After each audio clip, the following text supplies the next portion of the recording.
I'll never forget the way her wheels crushed my wheat.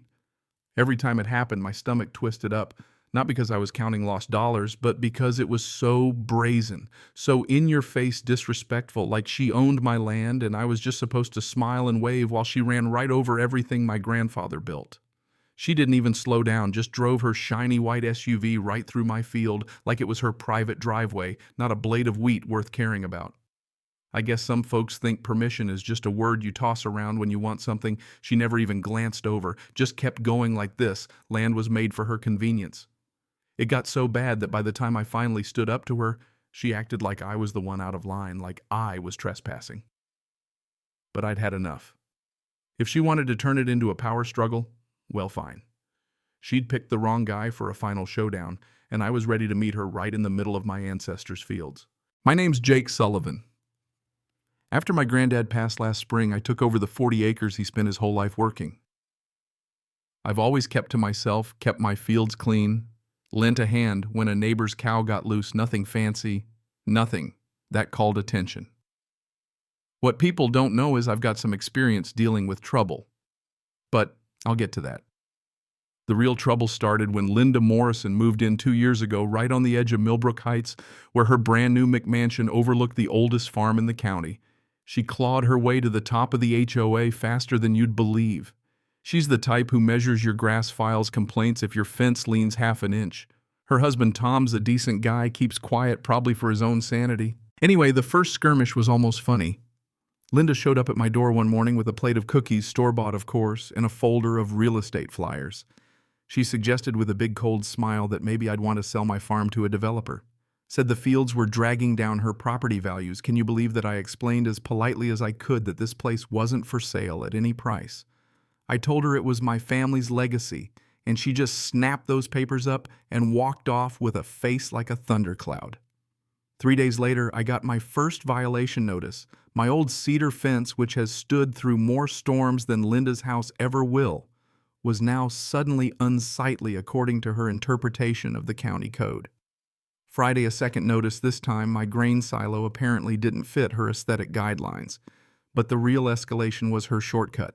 See, instead of driving a quarter mile around the subdivision, Linda started cutting straight through my wheat field every morning. Same time, same path, her SUV, chewing up the corner of the field, costing me hundreds in destroyed crops. When I finally caught her, she tossed out some story about a historic easement, but when I asked for paperwork, she just shrugged and drove off. That's when things started to spiral. She called a community safety meeting, stood up in front of 24 neighbors with blown-up photos of my equipment, claiming my farm was a hazard to children and property values. Hired a lawyer, threatened nuisance abatement, basically started a legal harassment campaign. She even got the county inspector's office involved, surprise inspections every 2 weeks, hours of paperwork, nothing ever found, but always disruptive.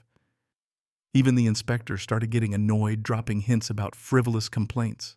Meanwhile, Linda didn't just sneak through the field anymore, she'd barrel through at rush hour honking if my tractor was in her way. The crops meant more than money, they were my family's work, and every tire track was like a slap in the face from this new wave of suburban arrogance. The breaking point came at the annual Millbrook Heights barbecue. Linda took the stage with a PowerPoint red arrows plastered all over satellite photos of my fields, pitching a petition to have my land condemned as an environmental hazard. Said she'd improve the neighborhood by running out the farms. What she didn't know was, by then she'd already pushed me too far, and she had no idea who she was up against. See, before I retired out here, I spent 15 years as a USDA agricultural inspector. I know the law, I know the game, and I know how to spot when someone's trying to run a neighbor out with nothing but bureaucracy and intimidation. Linda's real mistake was assuming I'd fold.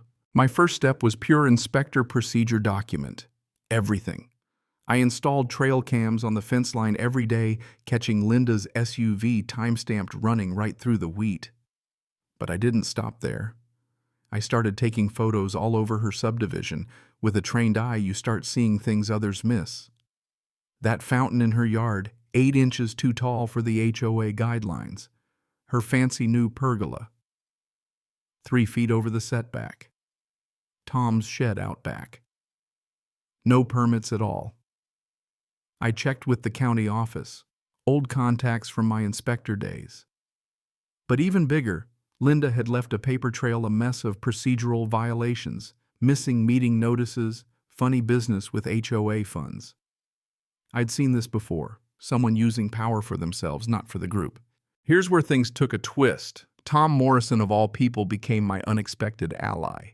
Ran into him at the feed store, and after some small talk, he quietly admitted Linda's field shortcut was wrecking his truck's alignment. He'd told her to stop, but she wouldn't listen. When I showed him the trail cam footage, Tom looked angry, not at me, but at her. I told her this would come back to bite us, he muttered, and right then he offered to testify about the trespassing. Said Linda was obsessed, had been gathering dirt on my property for months, convinced she'd find some way to get me kicked out. With Tom's support and all my evidence, I went to my old friend Sarah Chin at the county age extension office. She looked over everything and just shook her head, said this wasn't just wrong, it was agricultural harassment, and there were laws meant to protect farms like mine, especially old family operations. She connected me with the county ombudsman, and suddenly I had access to more legal firepower than Linda could dream of using HOA dues. But here's the best part, my ace up the sleeve. Goliath, my granddad's Angus bull. Most folks think he's just a big, gentle lawn ornament, but Goliath is as protective as they come.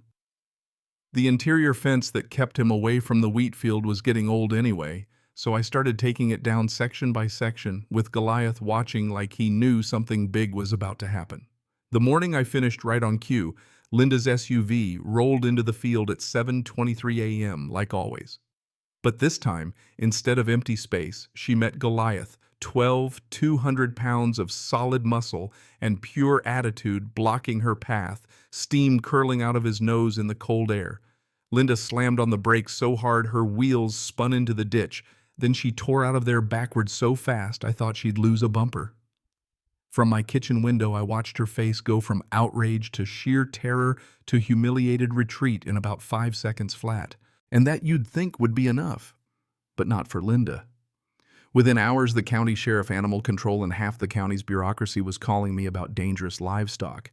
I just explained very calmly that grazing cattle on private land is legal and interfering with that is a crime. The sheriff chuckled, said he'd handle it. Linda, of course, called a full HOA emergency meeting, emailed everyone in the neighborhood talking about how my bull was a threat to public safety, and attacked her while she used a so-called historic easement. She packed the community center, set up a microphone, printed out packets of evidence against my farm, and tried to whip everyone into a frenzy. But this time the room wasn't buying it. I sat in the back taking notes, waiting my turn. When she finished, I calmly stood up, introduced myself, and started laying out the facts. 15 years of credentials, trail cam footage of her SUV, a survey map showing there never was an easement, every complaint documented, every incident recorded. I plugged in my laptop and showed everyone the video, Linda's car day after day destroying my crops. Then just for good measure, I handed out a packet of all her own HOA violations, her fountain, her pergola toms, shed, the funny business with the HOA funds. The coup de grace. A formal complaint with the ombudsman, and a warning about the penalties for crop destruction under state law. The twist came when Tom, her own husband, stood up and said, "Linda, I told you to stop driving through his field weeks ago. This is embarrassing." The whole room turned. Linda went white as a sheet. Before she could recover, Sarah Chen walked in, gave expert testimony about agricultural harassment, and the meeting ended with Linda's petition getting exactly 0 signatures. A couple neighbors apologized to me on the spot. Tom shook my hand, promised it was over, and even paid for the crop damage out of his own pocket. But the fallout just kept rolling. Tom, tired of the whole mess, quietly gave investigators access to HOA records. Turns out Linda's campaign wasn't her only overreach. She'd been using funds for personal projects and ignoring all sorts of procedures. The county came down on her hard triple damages for crop destruction, legal bills piling up, and a formal motion to remove her as HOA president. At the next meeting, 27 neighbors showed up, most with their own complaints. Linda tried one last stand, but nobody was listening anymore. Tom announced he was filing for divorce, moving out. By Christmas, Linda was gone from Millbrook Heights' house, sold reputation in ruins. The new family that moved in brought fresh bread and a smile. Their kids love watching Goliath graze. He's kind of a local celebrity now. The HOA cleaned house, elected new folks, started running things by the book. They even asked for my advice on community gardens, sustainable landscaping, keeping livestock safe around new developments. Our annual barbecue became a real community event with a little farmer's market where I sell honey and wheat. Tom and I, believe it or not, became friends. He comes by to help with repairs and swap tractor stories. And Goliath, he still guards the field, but mostly he just soaks up attention from the kids.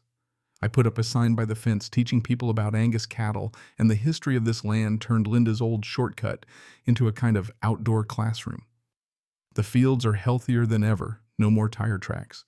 That year's harvest was the best I've seen in a decade. 1 year later, I stood at the edge of the wheat as the sun set, watching those golden stalks swaying untouched, and I realized something I'd done, what my grandfather always preached: stand your ground, document everything, and never let a bully push you around, no matter how much power they pretend to have.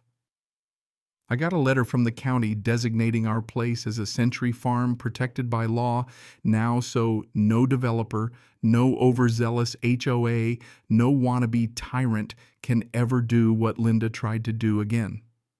The new sign at my gate says Sullivan Century Farm Est, 1923, and below it Goliath, on duty, agricultural operations in progress. A warning, but also a bit of a joke, because the real guardian of this place isn't just a bull. It's knowing your rights, having your evidence, and refusing to be run off your own land. Sometimes justice isn't a big courtroom scene. It's a community. Waking up a bully exposed and a farmer standing proud in the field his family built from nothing. What would you have done in my place? Stood your ground or let the bulldozers win? Drop a comment. Let's hear your take. Who really has the right to call this place home? And where do you draw the line between progress and respect for the past? For